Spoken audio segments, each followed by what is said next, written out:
Well, ladies and gentlemen, it has happened again. This more shocking than the last. Ohio State has fallen once again to the Michigan Wolverines. This time, Michigan, 3 touchdown underdog on the road, down their two best players on each side of the ball.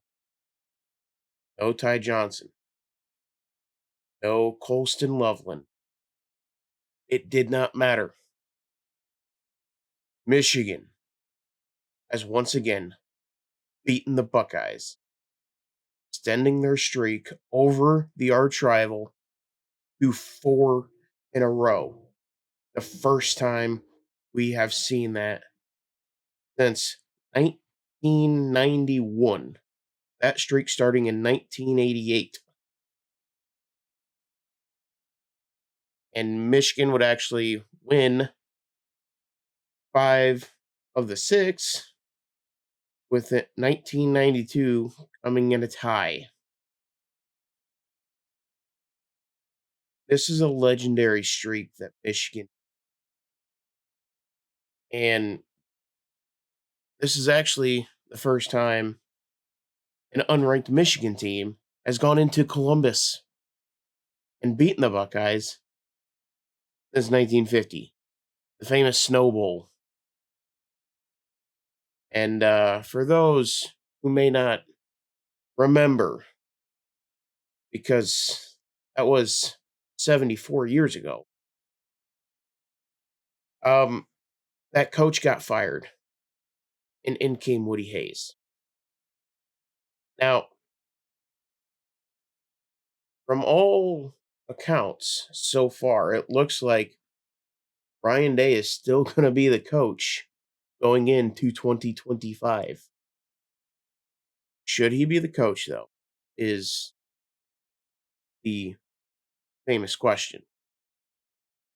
And I'm one of those that have been a defender of Ryan Day. I've been saying, relax, is he has one of the greatest records in college football history, without a doubt. And he's his best coach Ohio State is going to have. Even if they were to fire him, they're not going to find somebody the caliber of Ryan Day.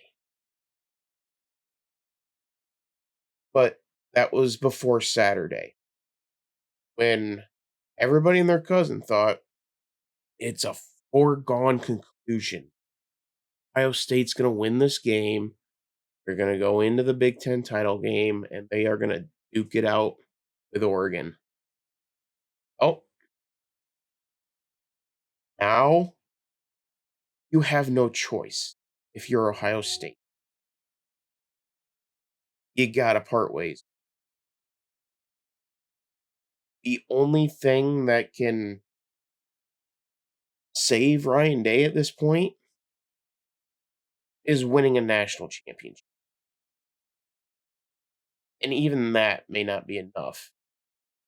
Heal the scars that have happened on Ohio State on November 30th, 2024. This loss to Ohio State, this loss to Michigan, is the biggest, most embarrassing loss in the history of Ohio State, bar none. There is no excuse for what we saw yesterday or on Saturday on the offensive side of the ball. Now, I said this coming off the Georgia Alabama game earlier this year. It was just on the opposite side of the ball. It is almost as if a diehard Michigan fan went into the offensive room for Ohio State and drew up the strategy. Because the only thing that Michigan does better than Ohio State is playing a game in a phone booth. Tight quarters, close combat, powerball. And for whatever reason, this offensive minded genius, quote unquote, of Ryan Day and Chip Kelly decide we're going to play this game in a phone booth and we're going to try to beat them at their own game instead of spreading it out and let Will Howard and that star studded lineup of wide receivers go to work, especially with Michigan down a All American first round draft pick by Johnson out, or Will Johnson. Y'all know what I mean. He's out. He was not playing. The best corner, arguably, in the country, not named Travis Hunter, not in that game. And Ohio State has 3 first round receivers at wide receiver, and you decide to play this game in a phone booth? Are you kidding me? What could have, like, it's just like earlier in the year with Georgia, Alabama. Georgia's defensive game plan with a defensive minded head coach goes in there, puts no spy on Jalen Milrow the entire game, lets him run wild, and does nothing to adjust to it. It's inexcusable. There's things that happen where you just like, wow, okay, we made them play left-handed and they beat us. Congratulations. This wasn't Michigan playing left-handed. This was Michigan playing to the only strength that they have. And Ohio State obliging that strength and trying to match them. The only thing Ohio State can't really match Michigan on. And this one, this game, is particularly painful for Ohio State because there is no other excuse. There isn't oh, they were cheating, or, oh, the weather was bad, or Michigan got off a couple lucky plays. None of that applies here. And I said in my last video, going into the weekend, if this game is close, going into the fourth quarter, or if it's tied, or if even Michigan has the lead, God forbid, that is a major issue for Ohio State because because that's when the mind games start running wild. And boy, have they ran wild for 60 minutes. Because, again, there's no excuse for what we saw on Saturday. Ohio State is far and away better, especially on the perimeter. And we saw that for one drive. One drive, we saw the true potential of Ohio State over this Michigan team. That was in the 2-minute drill going into half. And I thought going into halftime, oh, okay, Ohio State's got it figured out. They're going to start playing the way that they should be playing. Thanks for coming out, Michigan. You gave a good effort. Nope. Ohio State comes right back out and continues to play in the phone booth. And Ryan Day, Chip Kelly out there calling the plays that that they're playing to not lose the game. Two of Michigan's 3 scoring drives They got a total of like 6 yards combined in those 2 drives. And, like, Jim Knowles, the defensive coordinator for Ohio State, tremendous job. He is not a part of this. The Ohio State defense, not a part of this. They did everything in their power to win the game. This is 110% on Ryan Day, Chip Kelly, that Ohio State offense,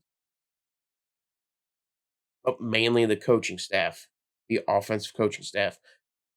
That was inexcusable and unacceptable. Now, the new AD for Ohio State has come out and pretty much act Ryan Day.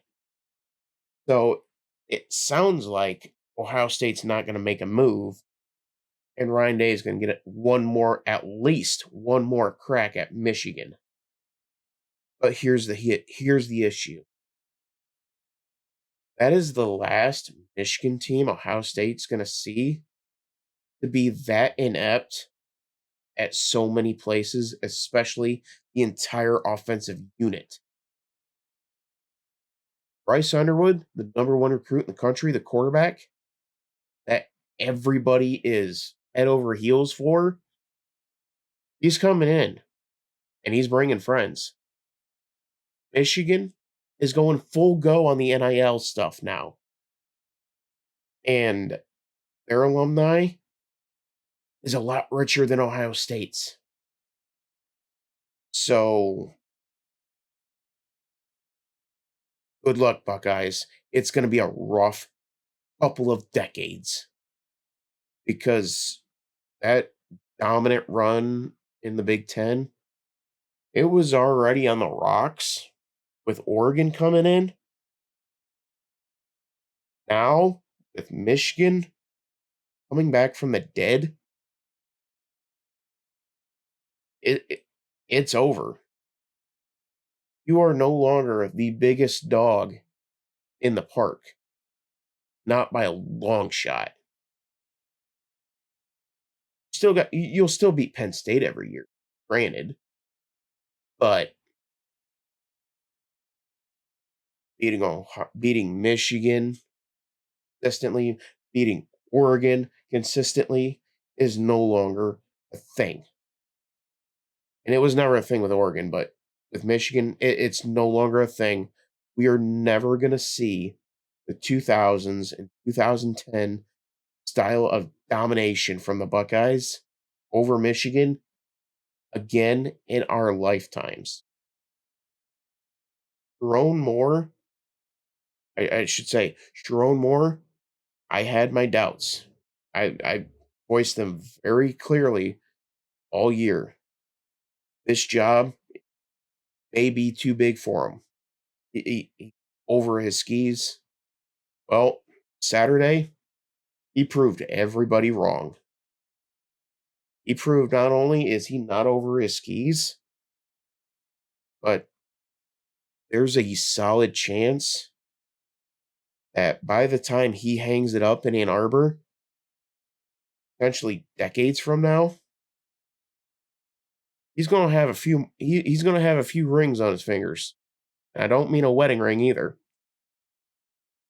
He is not only up to the task, he's gonna excel. And especially with his seeing what he's done in his first year in recruiting, and with all the NIL coming in, now that Michigan is fully committing to this, and the billions of dollars that Michigan alumni have to their disposal, put together all-star rosters year in and year out. Yeah, it's over, Ohio State.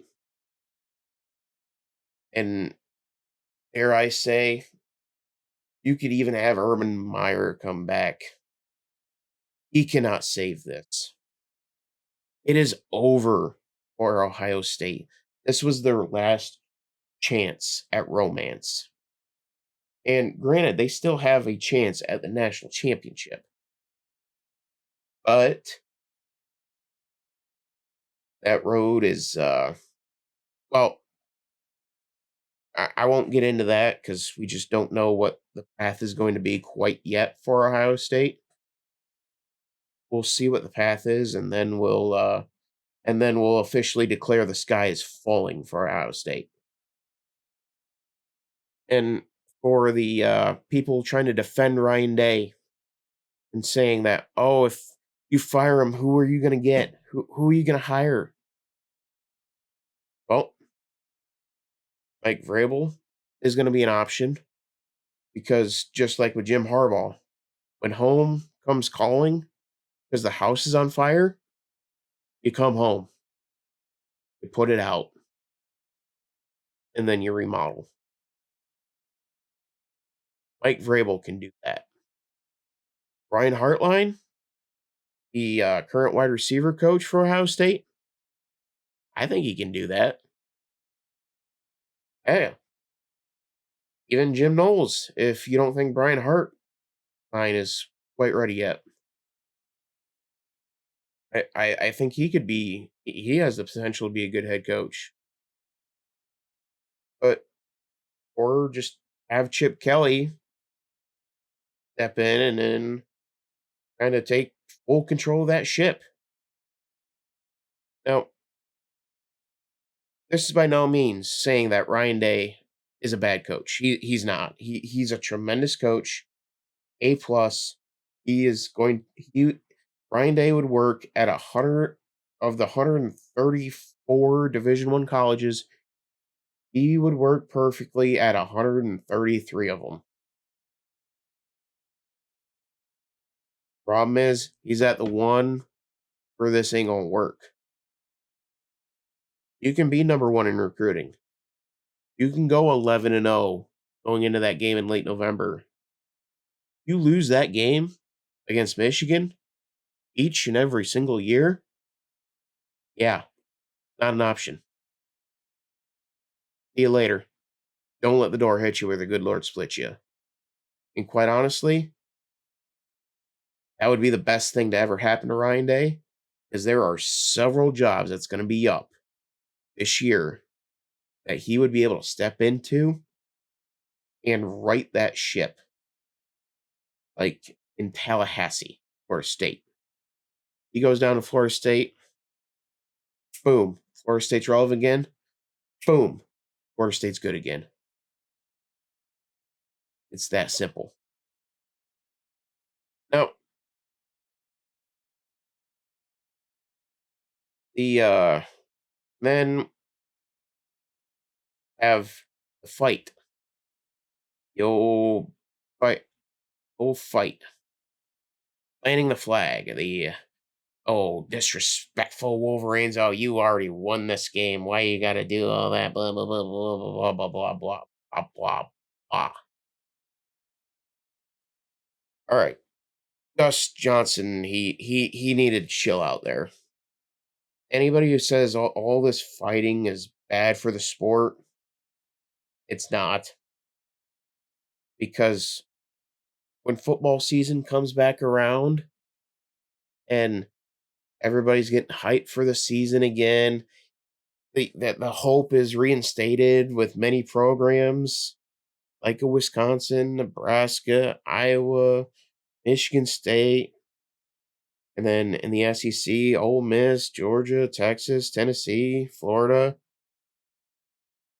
It's you know what they're going to be showing in the hype video, in the hype commercials to create the interest in these games. Yeah, they're going to be using that fight. I will bet everything I got that we will see a clip of that fight on the week of the game going in next year, without a doubt, because it creates interest, it creates a story, and there is a story to tell in that. And the one thing you learn in broadcasting, you tell a story. And to tell the story of the rivalry, you have to include fights. They still show the fight between Woodson in Boston, they still show the fight from a few years ago with Dontrell Willis and a few other Michigan players. Michigan players. I think it was 2012 maybe. No, 2011 or 2013. It was in Ann Arbor because I think it was Marcus Smith was the offensive tackle when he got thrown out when he was walking into the tunnel. Gave the double bird to the 110,000 angry Michigan fans. But yeah, so Gus Johnson going off on the high horse of saying how, oh, this is so horrible for the sport, so bad for the game. Nope, it put a perfect little cherry right on top of what was a perfect, beautiful game of football because it's a rivalry game. Fights are going to happen. You let it happen. You let it go. You have fun with it. Now, let's take a look at some numbers here, shall we? We have. Oh, I don't know if it came back up. Did it come back up? Hey, it's back up. We have. So, Ohio State, they had a fairly balanced offense. 33 pass attempts to 26 rushes. Yeah, that's Ohio State's not going to win a game like that. That Will Howard should have had 45 to 50 pass attempts in this game. It is the most simplest. It like it's the it's the simplest philosophy. Play to your strengths and and expose your opponent's weaknesses. It's strategy 101. Michigan's very good at the front seven, not great on the back end of the defense, especially with their top corner out. And your strength is your NFL wide receivers who just so happen to be playing college football. And you refuse to take advantage of that. I mean, like, it, like I said, you have to have had there's got to be somebody in that Ohio State offensive coaching room that is a diehard undercover Michigan fan drawing up the game plan because that is the only explanation that makes sense. I mean,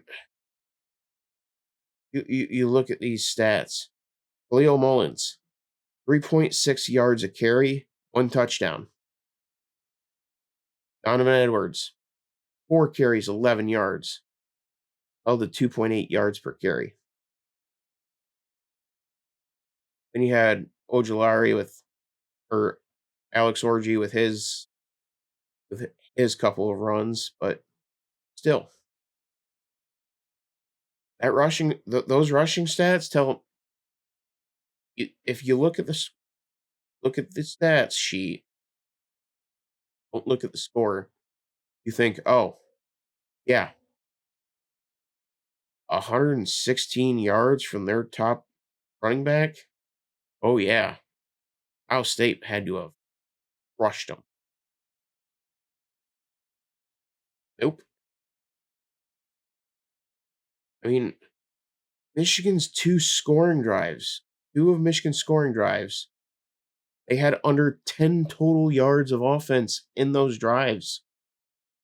One coming off the pick, and they went 2 yards into the end zone, and then a field goal for they didn't get much, and it was off a bad punt. Uh, I mean, looking for the looking for the punting stats. At there we go. So you have Ohio State 3 punts on an average of 36 yards. For Michigan, 3 punts, 142 yards, 9 extra yards of field position per punt. And quite frankly, that was the difference. You had a monster punt from Michigan that went 68 yards, I think it was. And then the very next drive, Ohio State has a horrific punt of like 38 yards that ultimately put Michigan in position to kick that first field goal, if I'm remembering that sequence correctly, to or kick the field goal to go up 10-3. So, yeah, a lot of inexcusable plays by just there is no other option here for Ohio State. Unless Ryan Day does the unthinkable and wins the national championship,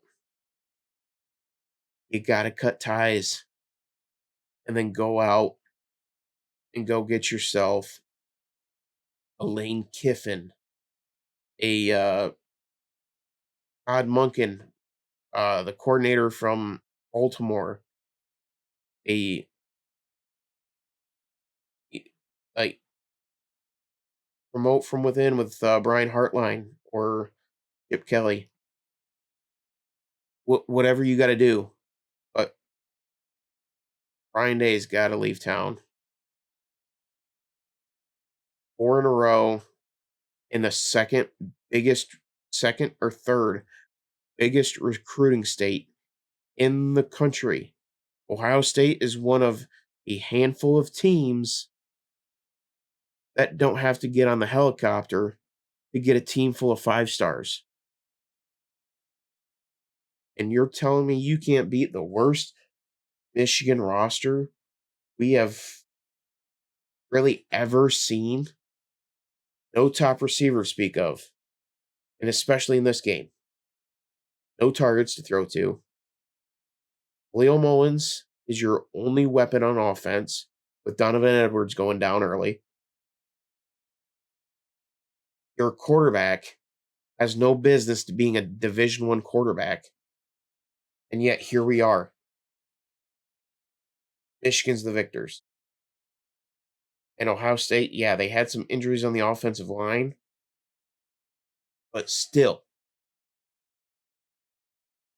it's inexcusable. 23-point favorite at home, and you have the game plan of playing in a phone booth. Because I I don't know why. I don't. I wish I could tell you. I need answers out of that. I need why. Why were you so hell bent on trying to beat Michigan at Michigan's game? You don't need to do that. Play to your strengths. It's that simple. I don't understand it. But here we are. Here we are. And now, because of Ryan Day's stubbornness to want to beat Michigan in a phone booth and failing for the 4th consecutive year, now Ohio State is out of the Big Ten championship, has no chance at a first round bye, and has a very slim chance of at least getting some sort of revenge on Oregon. And on top of that, that first round, that is no longer going to be at home. It is no longer going to be in Columbus. They're going to be going on the road. And given all the shakeups that's happened, it's not impossible to think that game is going to be in Bryant Denny Stadium. More than likely going to be in either Stanford Stadium or in Austin, wherever it may be. But yeah, this is absolute worst case scenario um, for Ohio State. All panic has ensued, and State is going to the Big Ten championship game, and Ohio State, their first round, they're going to have to travel, all because they could not beat a 6-5 football team that you were a 3 touchdown favorite on. You have If Ryan Day doesn't win the national championship, have to fire him. It is that simple. It is it, it's that simple. Ryan Day, win the national championship, or go take the job at Florida State. That those are your options. I It's unfortunate because he's a great coach. I don't care how good of a coach you are. You're the head coach of Ohio State. You cannot beat Michigan. You need to go. You're the head coach of Michigan and you cannot beat Ohio State. You need to go. It's that simple. I don't care if you're 11-0 going into that game 10 years in a row. If you lose that game, you're done. You're done. It's that simple. I'm Patriot Dylan. See you next time.